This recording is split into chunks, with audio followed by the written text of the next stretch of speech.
Everyone up, everyone in. Time for the fun to begin. You ready for the high holidays? We're going to talk about it. Oh, beautiful. Let's get into some Rosh talk here. Some Rosh talk here. Let's go. Some spiels.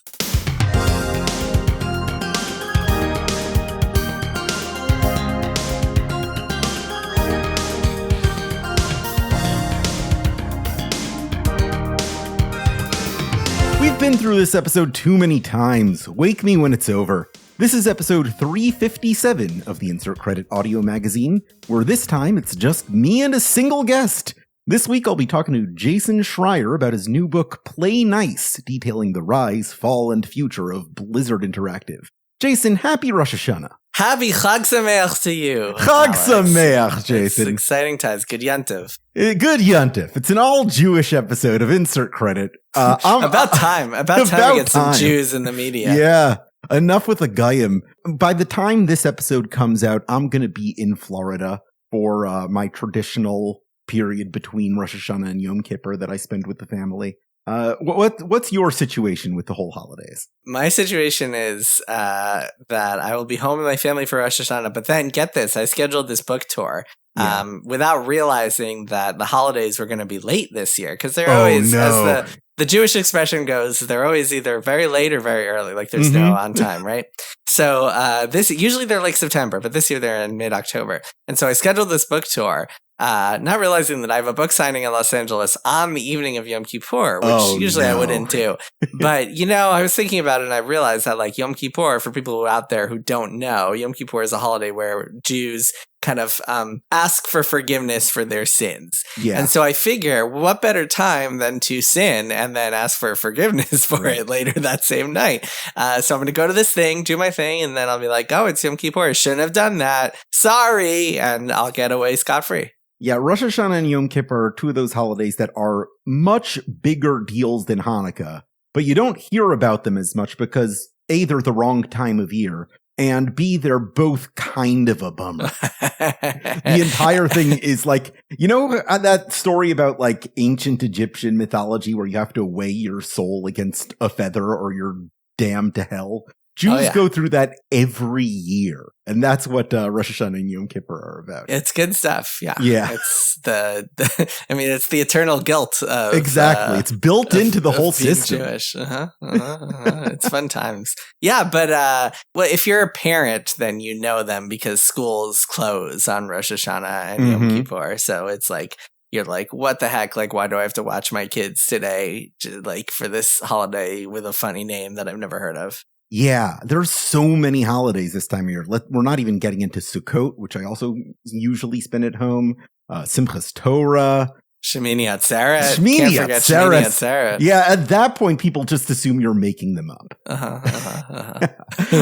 But we're not here to talk about that. We're here to talk about Blizzard. Was there something about Blizzard in particular that first made you think, oh, there's a book in this? Yes, and it was really, I think the seeds for this book, which is called, of course, Play Nice, The Rise, Fall, and Future of Entertainment, out October 8th, pre-order now. The seeds for this book were first planted in like around 2018, I would say, when I started hearing about the Activision takeover of Blizzard and how like a bunch of Activision people have been showing up and then it's been causing problems and changing the culture and yada, yada, yada. And then Mike Morhaime, the CEO and co-founder, stepped down as a result of all that. And that was kind of when the idea first started planning. But I wouldn't say that I actually had the idea to do a book until a few years later, after I finished my my second book, Press Reset, about 2 months before that hit stores. I emailed my agent and my editor, and I was like, hey, I got this idea I can't stop thinking about. And that's what started the process. So I really started in earnest, I would say, like around March of 2021 is when the book started. But like, I wouldn't say I actively thought about it, but like the seeds were planted with the Activision stuff because then it felt like a story. And I think that like a lot of people might look at kind of authors about the video game industry, myself included, and be like, oh, you should write a book about this company I love or these games I love. But to me, that's not enough. To me, you need a story. And the story to me was, oh, here is a company that was a hit maker. And then this kind of corporate takeover happened.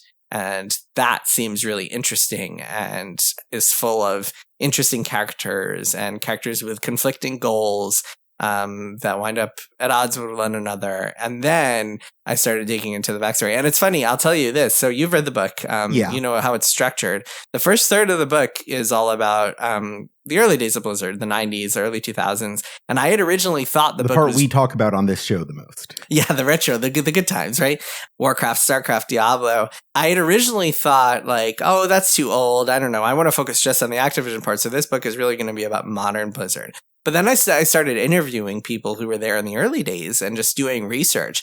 I uncovered so many wild anecdotes that I was like, man, this is getting bigger and bigger, this part. And then I realized like it is impossible to talk about what would then happen to Blizzard, the Activision takeover, and also the cultural reckoning, which happened a few months after I even started working on the book. It's impossible to get into all that stuff without understanding Blizzard's history in the early days and the kind of tones that were set and the culture that was established that would then go on to kind of last in some ways, deteriorate in other ways, and can be kind of, you can trace it all back, both good and bad, to the early days. So I'm very happy with the way that the book turned out as a result. And it was just because I interviewed so many people and spoke to so many people that it kind of blew up from there. I want to talk to you about that. You said you started work on this book in 2021, but you interviewed over 300 people for this book. Is that right? I did. What, were you like knocking out one every 3 days?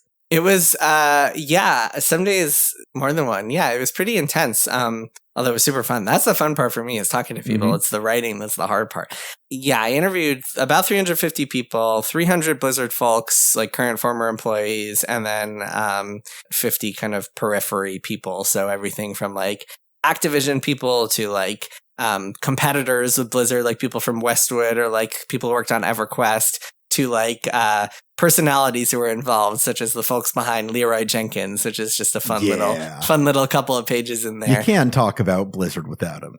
No, of course not. You gotta bring up Leroy. Yeah, it was intense. But like, to me, there's no point in doing a book like this unless you're gonna tell the complete story and bring something to the table that has never been out there before. So like, have stories and information that is not just currently available on the internet or in other books. And to me, there's no way to do that without talking to as many people as possible who are there. And kind of, it's like an archaeological dig, right? Like every conversation is you're getting a little closer to what you want to get, or maybe you can see different parts of the fossil, or you find different pieces of the dinosaur skeleton, and you really just have to keep at it to get the whole picture, to get the whole skeleton. Were there any people that you really wanted to talk to but couldn't, or people who like you had to really bend over backwards to connect with? Like, what were the obstacles here? So this is the one question I can't really answer, because so I say at the beginning of the book that I spoke to all these people, but a lot of people, including some top people or some people who are in the story in different ways, only spoke to me on condition of anonymity. And right. So I cannot blow up who I did speak to, who I didn't speak to. I can't get into that, unfortunately. That's the only question I can't answer. Everything else I'm happy to talk about. That's fine. I got plenty of other questions. Before this book, what was your relationship with Blizzard like personally? Were you ever a World of Warcraft guy? What was your personal investment in Blizzard before you were like, okay, this is something I can write the whole history of? Here, hold on 1 second. I will be right back. One sec. Stay tuned. Okay. I got to show off my nerd cred here. Okay. So, Uh-huh. What else do I have? Why don't you narrate for the listener what you're showing off here? Oh, yeah. I forgot this is a podcast. Yeah. So here's Warcraft 3, Reign of Chaos, the CD. Okay. Here's Brood War, my Brood War CD. I just found my Lost Viking CD is here, too. There we go. That's the insert credit Blizzard game. Yeah. Lost Vikings 2, actually. This is, I don't know if you played 2. They add a dragon and a wolf to the Viking parade. And yeah, a bunch more. So I have this stack of CDs in front of me that is like all my old PC games. Yes, to answer your question, I grew up playing Blizzard games. I was very into, I played a little bit of the first Warcraft, but the second Warcraft is what really got me going. And then really, really into StarCraft 1 and then Diablo 2. Those just took many, many hours out of my day because they both came out like around my formative years, like when StarCraft 1 would have come out when I was 11. And then Diablo 2 would have come out when I was 13. So that was like prime gaming years. So those are the two games that I really sucked into. But I was always just a big Blizzard fan. which certainly helped because I think you have a lot more context about the story when you know the minutia of it. I don't think it's necessary to be able to do a book like this or tell a story like this, but definitely helpful. Yeah. My experience with Blizzard was back in 2007 during my year in yeshiva. Did you do a year in yeshiva, Jason Schreier? I went to day school my entire life, man. No, I mean like a year in yeshiva in Israel, the gap year between high school and college. I did not. Everyone in my community did that. It was the law.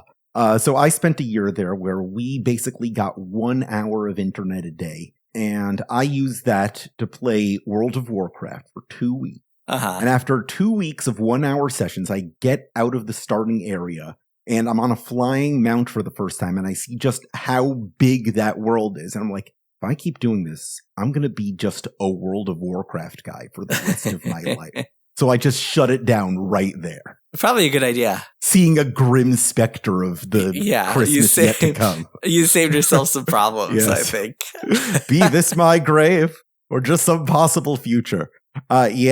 Blizzard's been a lot of things over the years as you go through in this book, but how would you describe their brand identity? Like, what are they in the consciousness of gamers? Yeah, I mean, I think the way I like to describe them to kind of the normies is like the Pixar of video games. They're probably the most beloved, or at least were the most beloved gaming company not named Nintendo. For a long time, they were associated with PCs, which I think kind of limited their audience to a more nerdy crowd way back in the day, people who were playing on computers in the 90s and early 2000s, as opposed to Nintendos and PlayStations and Xboxes. But I do think that like even non-gamers have heard like of World of Warcraft, and like really World of Warcraft kind of catapulted their brand because suddenly you saw celebrities talking about playing it. You saw South Park doing an episode about it. Yeah, I mean, Pixar, I think, is the closest comparison. Just a hit maker. And there's no other company other than Nintendo, as I mentioned, that has come up with as many bazillion-dollar franchises that are so loved by so many people as Blizzard has.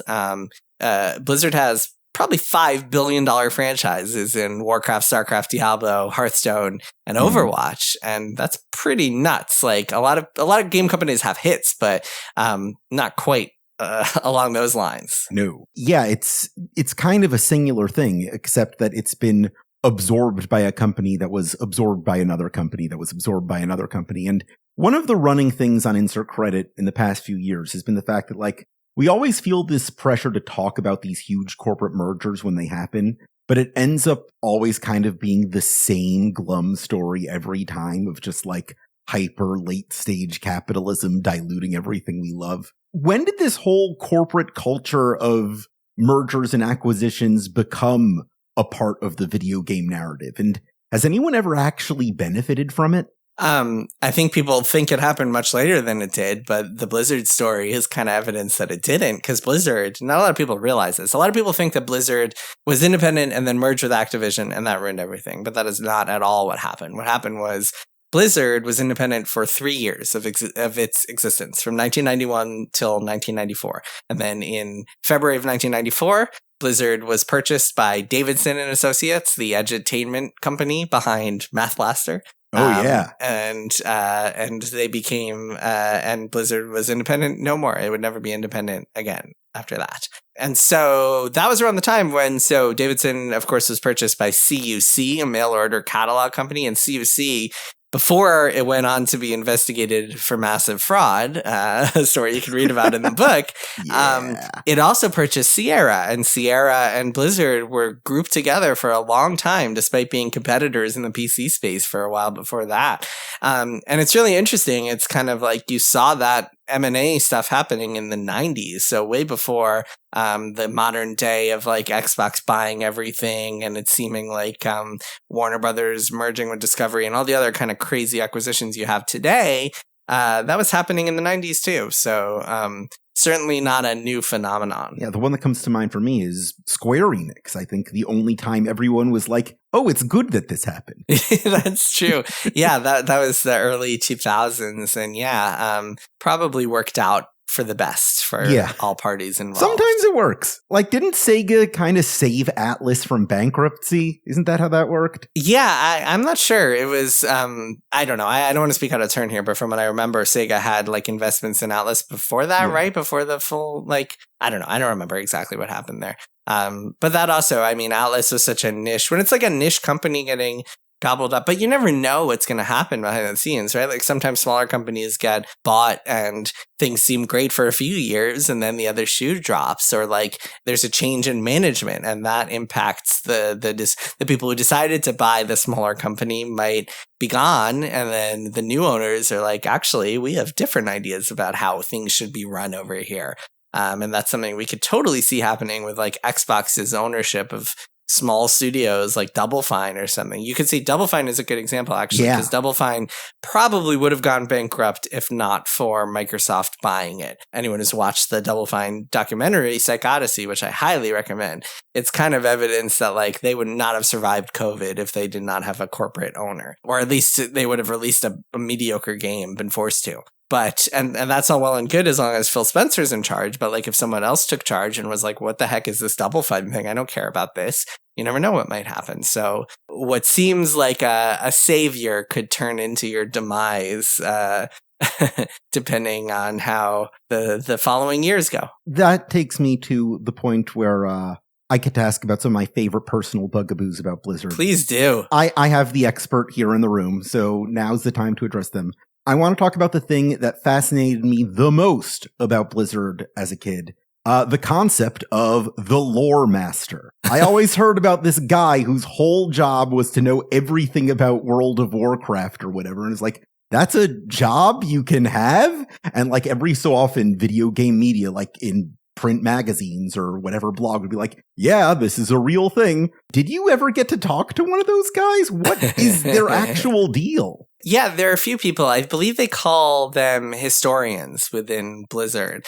It sounds like such a marvel, but if you think about it, I mean, in film, there's a position called script supervisor where your job is essentially to do the same thing. I mean, the job is to kind of know the canon and review everything to make sure it doesn't like mess with canon, or like that if you want to do some story thing that like to make sure that it hasn't been done 10 years earlier, or like doesn't conflict with something that happened in a game or in a book that nobody's heard of or whatever. And it's not like an uncommon thing. I think maybe the idea of probably not a lot of gaming companies have that position, and also the idea of there being the WoW historian is such a fun kind of headline. Yeah, it's such a cool job title. That it is, but like you look at a TV show like Better Call Saul, that's a good example. That's the spinoff of Breaking Bad. There were people whose job it was, script supervisors whose job it was to like put together a Bible of all the information that they had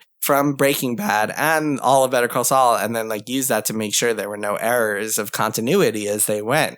And it's a similar sort of concept. Like if you care about story, if you care about consistency in your games or in your art, it's a useful position to have. It's not just kind of like, oh, look at that historian, what a joke it is here. It's kind of a practical necessity. I myself have kind of ended up in that position for people who know me from my other work for DC Comics. A bunch of writers and such are like, hey, when's the first time Batman met Wonder Woman? And I have to kind of sort that out. Nice. So I kind of fell backwards into that job, which is pretty fun. I wish it paid me a little more, but it's pretty fun. I'd like to address my favorite baffling Blizzard subject, the diversity scores story. Do you remember this? With the pie chart of like when trying to create a new character, like that assigned points based on like their ethnicity or like whether they were handicapped.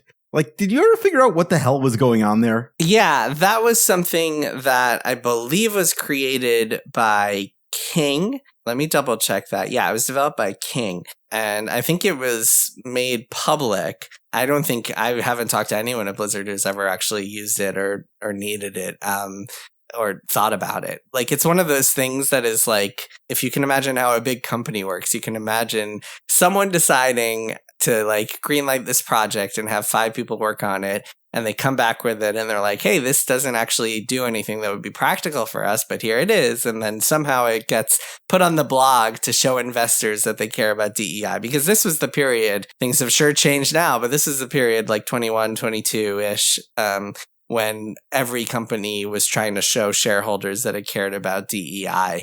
And it was essentially that. Like, I don't think, as far as I know, it was never actually used in any sort of practical, it was never actually used. It was just kind of a thought experiment. Oh, so it was a small team that kind of showed it off, and all the actual developers, like, I can't see myself ever using that. People I talked to had heard about it for the first time when it was showed off on the Activision Blizzard website, like at the same time as everybody else.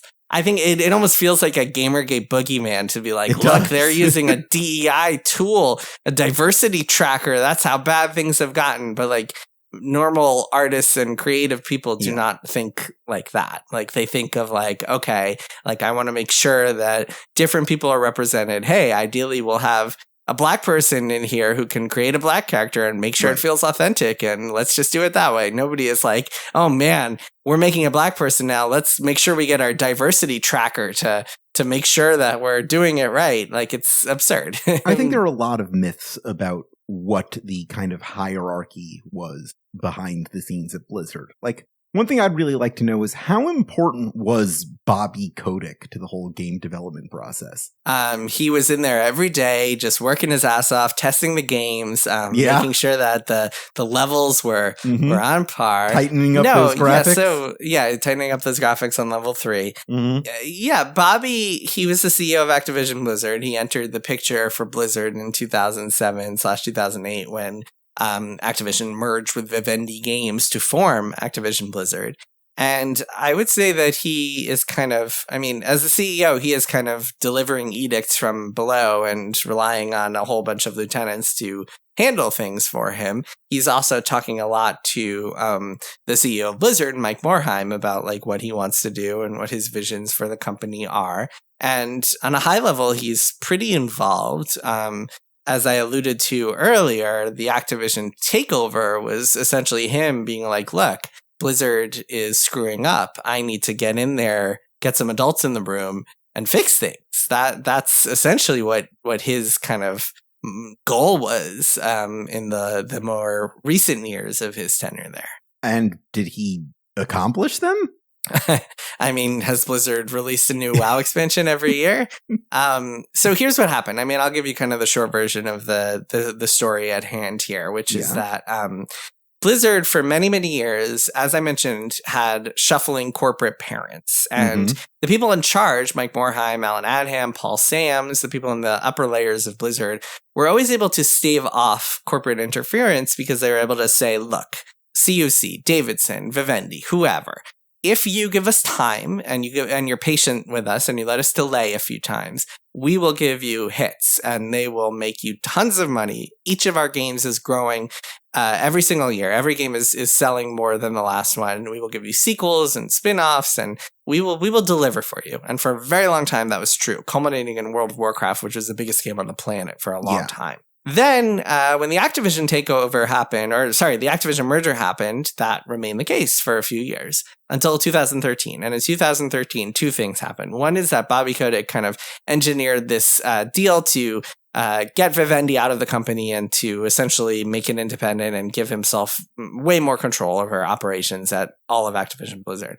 Essentially, he was in command now. Nobody was telling him what to do.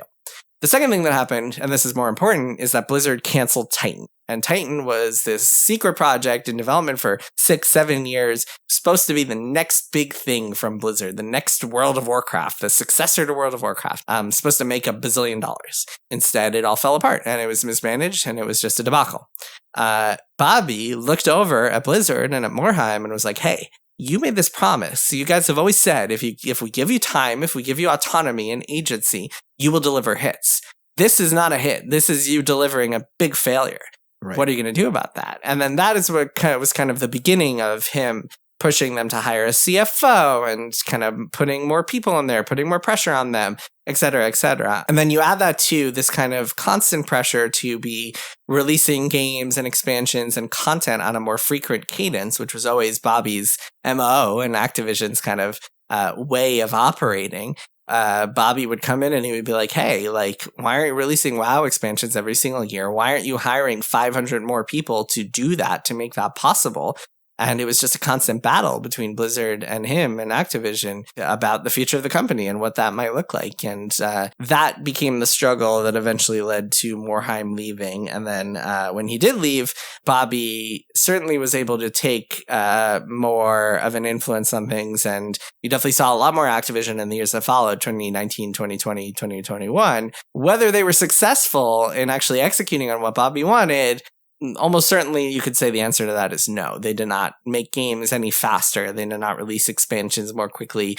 Diablo 4 and Overwatch 2 were both delayed and delayed and delayed. I guess you could say Overwatch 2 came out more quickly because they killed the PvE part of it. But they delivered Overwatch 2 by not making Overwatch 2. Right, by making an Overwatch kind of revamp or whatever you want to call it, Overwatch 1.5. And so, I mean, I think objectively it's hard to say that Activision's approach was a win in any sense. And then, of course, the cultural issues started popping up and ultimately led to the company getting sold to Microsoft and Bobby just leaving, which is kind of an anticlimactic end to the saga between Blizzard and Activision, at least from an outside point of view. Yeah. It's like he kind of got his way for a bit, but then he just up and left. I'm sure walked away with a nice check. Oh, yeah. I'm sure from his perspective, it's a happy ending. You mentioned Titan. I know there's this mythology amongst Blizzard fans, which is kind of the video game equivalent of saying Disney fans, that a lot of what was Titan became Overwatch. And like, is there any truth to that lineage? Oh, yeah, that's 100% true. Not even in dispute. Like, this is something the developers have confirmed. So what happened was when Titan did explode, a small team of people stayed behind and started brainstorming what was going to be next, and that eventually turned into Overwatch. And so Titan was a game. It was a game that was kind of a mix between a shooter and like a Sims / Animal Crossing like lifestyle game. And so they just took the shooter part. And they took all what would have been classes in Titan, like Jumper is one of them, which is kind of like a teleporting speedster type character. Turned that into Tracer. Took the Juggernaut character class and turned that into Reinhardt, et cetera, et cetera. So the classes became heroes, and it became like Team Fortress 2-esque, and thus begat Overwatch, which of course turned into a humongous hit for them. If you had to pick an Overwatch character to be the new CEO of Blizzard, who would be the best choice and who would be the worst? I'm not really an Overwatch player. That's the problem with this premise. So, but I think that Tracer should run Blizzard, and I think Winston. Maybe Winston should. Maybe run Blizzard. Winston, yeah. And who should not run Blizzard? I guess it would probably be bad if like Soldier 76, or sorry, not Soldier. If Reaper ran Blizzard, that would probably be bad. If Widowmaker ran Blizzard, that would probably be bad. The Hamster. Well, yeah, Hamster probably could have done a better job than Bobby Kotick. Hey! Am I right? Just kidding. Time for us to go to the dirt bag. This is the part of every episode where I take questions submitted to us at patreon.com/insertcredit, where for mere $1 a month, you can get access to monthly bonus episodes, the forum that lets you submit questions, and a bunch of other fun and interesting surprises. I've picked a few questions that have been submitted to us in the past, and a few questions I specifically solicited for you as our guest. We'll get through a few of them. This one is from EvanArnett, who asks, in the early 2000s, World of Warcraft was the game most associated with gaming addiction. What was Blizzard's stance on that? Did anyone try to sue them? I don't think so. I don't think people were suing for gaming addiction back then. I know they are now. I know there were a lot of suits just floating around, but a lot of them were more based on like patents and like other boring stuff. Or like cheats. The bigger controversy back then, I feel like addiction, I mean, people used to call it like, it was Ever Crack and then World of War Crack. And so people used to talk about like people getting addicted. And there were occasionally you would hear a story from Asia, usually, about someone who was sitting in a LAN cafe for so long that they died of like not eating or like just the gold farmers. Yeah, like that. Well, that's a whole other thing. But yeah, occasionally you'd hear a story like that. But I don't remember any huge controversies over addiction necessarily, at least when it came to WoW. I think that ship had sailed. I mean, the violence in video games was a big conversation, but that kind of wasn't the WoW era. That was like a little bit before WoW started. That was more like 99, 2000 after Columbine. Internally, it's not a conversation I've had with people like about addiction or worries about that, because a lot of people at Blizzard has always been about multiplayer games. All of their games have multiplayer. It's always been a company mantra that like games are meant to bring people together. And that ethos kind of started with them all just like when back in the 90s when it was just a few of them at the office, like playing games together during their breaks and at dinner and stuff like that. I think the way they viewed something like World of Warcraft was as a place to socialize and meet people and hang out with people and just catch up with people. And a lot of people did. A lot of people have stories about how they met their closest friends on World of Warcraft, their spouses on World of Warcraft. And in fact, when I was at BlizzCon last year, 2023, and it was really cool. I kept walking around and seeing people like hugging each other because they were guildmates who hadn't seen each other because of the pandemic. So and this nice. is like their one opportunity to catch up and stuff. It was really cool to see. So I think that like the addiction aspect of it was softened by the fact that it was a social tool for so many of them. And so it's not seen as much of a harmful addiction, at least from the Blizzard POV, right? Because people are hanging out with people. It's a social experience. It's a third place. Exactly. Yeso asks, do you still stand by your epic out of 5 review for Final Fantasy XIII on rpgamer.com? Epic out of 5? I don't think I ever reviewed Final Fantasy XIII. I'm gonna pull it up right now. You're in the byline. Huh? Yeah, here it is. I'm putting it in the chat right now. We'll read this blast from the past. Oh, this is like it says spoofs in the link. There you go. This is like an April Fool's joke. There you go. Asked and answered. If you read this, you should post the link to this in the show notes, because I will. I don't remember this. I probably wrote it like in 2008 or something. I think that like this is me saying we got an early review copy and an exclusive review. And then as you read it, you realize that it's just a review of the trailer. Right. And then at the end, it's like, okay, fine, we didn't get a review copy. We just reviewed the trailer. So, yes, I stand by the joke article that I wrote for April Fool's Day saying that we reviewed the trailer for Final Fantasy XIII and it was epic out of 5. Yeah, the completion time is listed as 1 minute, 13 seconds. So that might have been a bit of a tip-off. A little bit of a tell there. Or the final line saying we reviewed the trailer of this game. Yeah.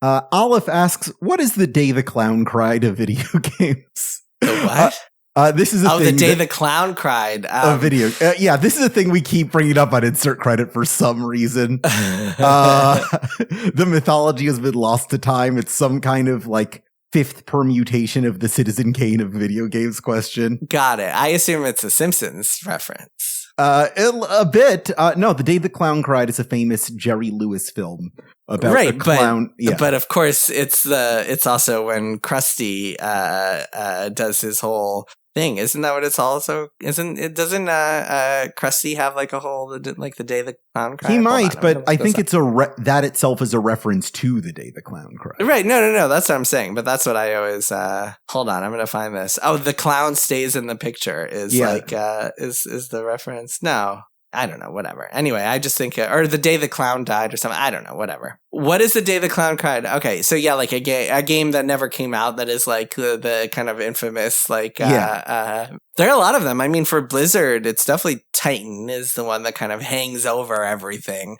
in so many ways.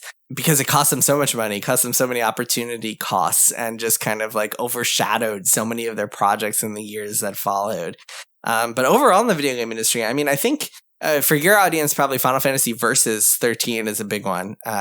Just in terms of the effects that Like, I know a lot of people played Final Fantasy XV and were like, oh man, at least back in the day, they were like, I wish we could have seen the original vision for this game. Yeah. So that was definitely a one. Yeah, I think a big factor of it is a game that was buried for being too embarrassing. And the answer we always come back around to is Project Milo. Okay, that's fair.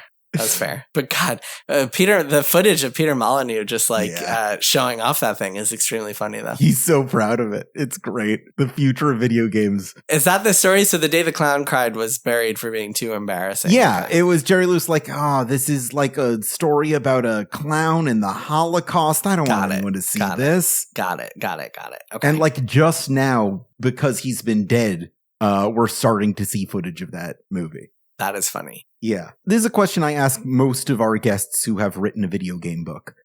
Is there a book about games that you'd really like to read, but have absolutely no interest in writing yourself? Yeah, there are a lot of them. I would love to read books about so many different like companies and stories. Like I would love to read a book about Midway in the 90s and 2000s, because I've heard just anecdotes about how crazy things were back then and at that company specifically. I would love to read. I mean, there's some books that I would love to read but have no way of writing. Like the kind of the white whale, so to speak, would be like a book that's like that talks to Japanese developers in Japanese about the making of some epic saga like the Final Fantasy series, and just really goes in depth talking to every single person who worked on some of those games, which would be impossible for me because of the language and cultural and logistical barriers there. But yeah, someone asked me if you were still studying Japanese. You mentioned it to Tim a little while ago. Yeah, I use Wani Kani. I kind of casually studying it.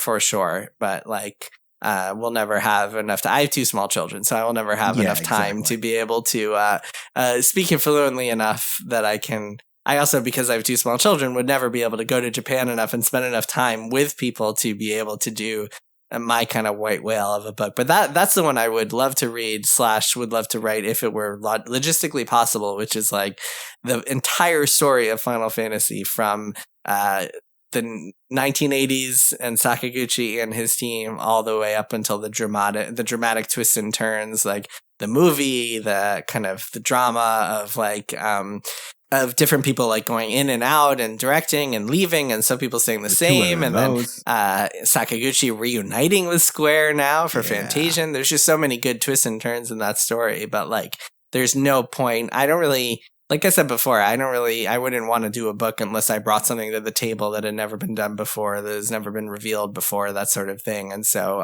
I wouldn't do it unless I was able to talk to people firsthand. You got ideas for the next one? You don't have to tell me. That's the one I want to do. Can you make it happen for me, Alex? Oh, sure. Just give me a moment to instantly upload all knowledge of Japanese into your brain. Thank you. Oh, well, that was very helpful. Okay, let's do it. Worked. What would you say is the biggest takeaway that you hope readers get from Play Nice? I think people will come away from this with a lot of thoughts. And I hope one of them is that like reality and the real story behind everything is always more nuanced and complicated than like the splashy headlines and just kind of what you might see by browsing social media on the internet. And I think that's true of kind of every aspect of this story. It's certainly true of the Activision versus Blizzard saga and what caused it and what led to it and how it unfolded and why it unfolded. That's a lot more complicated than just kind of like good guys versus bad guys. That also goes the same for the California lawsuit and the cultural issues, which I think are also a lot more complicated than the headlines that have been floating around there. And there's a lot of nuance that the book explores and a lot of kind of sorting what's actually true versus what was not true, but written in the lawsuit anyway. That I think, I hope people come away with at least that takeaway, although I'm sure they'll have many, many other takeaways as well. When people are involved, it's a lot more complicated than you think, and there are a lot of people involved here. We're going to wrap this up with a lightning round. That wasn't the lightning round? No, this is it. I'm going to name a Blizzard game, and you're going to tell me one cool thing you know about it. Okay. Are you ready? Sure.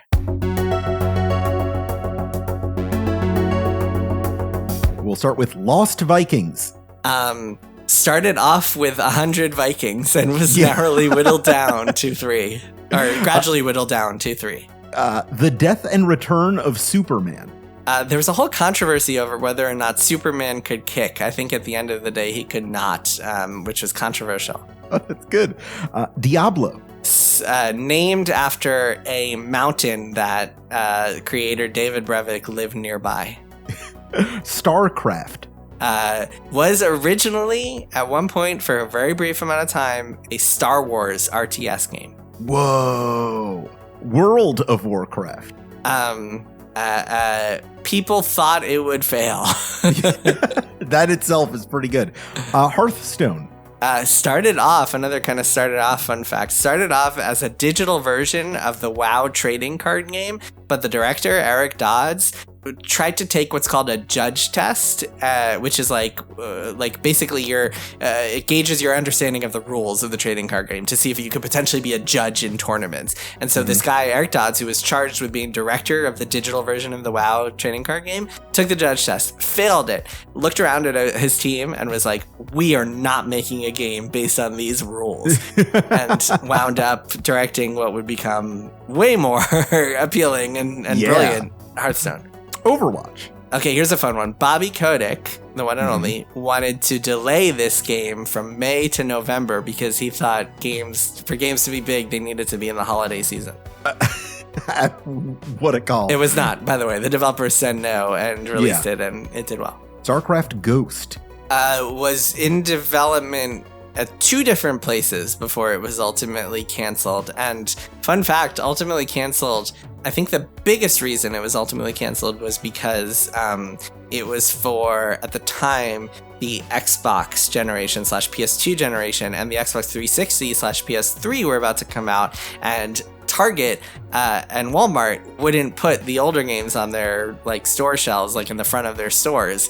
And so Blizzard was like, man, we're screwed if we don't get that Target placement, which sounds hilarious today, but that was the reality of the market back then. Like Overwatch, just a completely different set of priorities.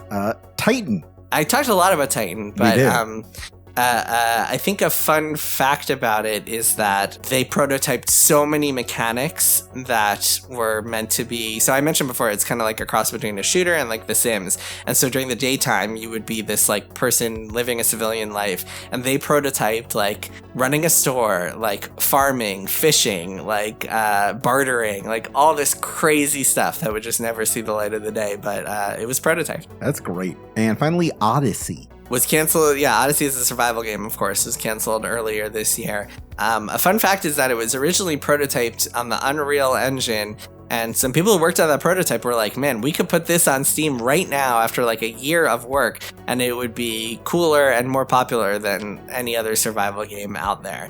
But some other folks were like, no, this is Blizzard. We don't do that. We release full, epic, polished experiences. We got to spend more time on this. And also, we have to switch engines. Cut to 2024, it was canceled. Killed by the Blizzard name. And that wraps it up.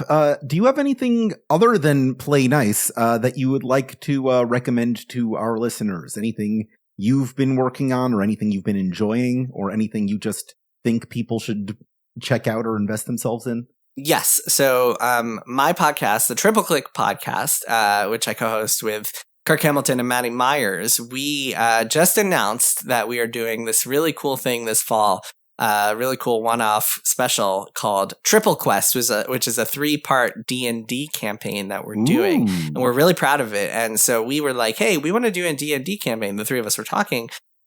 Why don't we find someone to DM? And if we're going to find someone to DM, why don't we find the best DM in the world? And so we called up Matthew Mercer, and he is DMing the campaign. So that's very exciting. If you want to listen to a 3-part D&D campaign called Triple Quest that is helmed by Matthew Mercer, go check out the Triple Click podcast feed, and it'll be out. We're putting it out for subscribers a month early. Each episode, and so you can check out the exact timing on the Triple Click feed, but it's good stuff. As for me, I mean, if you've listened this far in the episode, clearly you're not just here for Tim Rogers, Frank Svaldi, and Brandon Sheffield, and for that I thank you. I don't plug it enough. I have another podcast I do called 52 Pickup, which I do with the great Gita Jackson for Aftermath. Where we're going through the 2006 comic book series 52, a weekly comic book back in the time that was just this impossible marvel of comic book engineering that we're still not quite sure how they were able to pull off. And we unravel that mystery every week, and we've had some great guests on. And recently we had Maddie Myers on the show to talk about Suicide Squad Isekai, a DC anime that came out a couple months ago that we all kind of lost our minds over. So if you're an Aftermath subscriber, you'll be able to listen to that very soon. Other than that, if you enjoyed this show, or any episode of Insert Credit, I'd recommend you rate and review our show wherever and however you can. You could also support us on patreon.com/insertcredit to keep the lights on and the engines running. If you'd like to sponsor our show with an advertisement or personal message, it's easy and affordable to do so. Just contact us at show@insertcredit.com. You could also join our thriving community at forums.insertcredit.com or find us with specially lovingly curated visuals on youtube.com/insertcreditshow. This episode is edited by Esper Quinn with music by Kurt Feldman. I'm Alex Jaffe. I'm Jason Schreier. And cheers, love, the cavalry's here.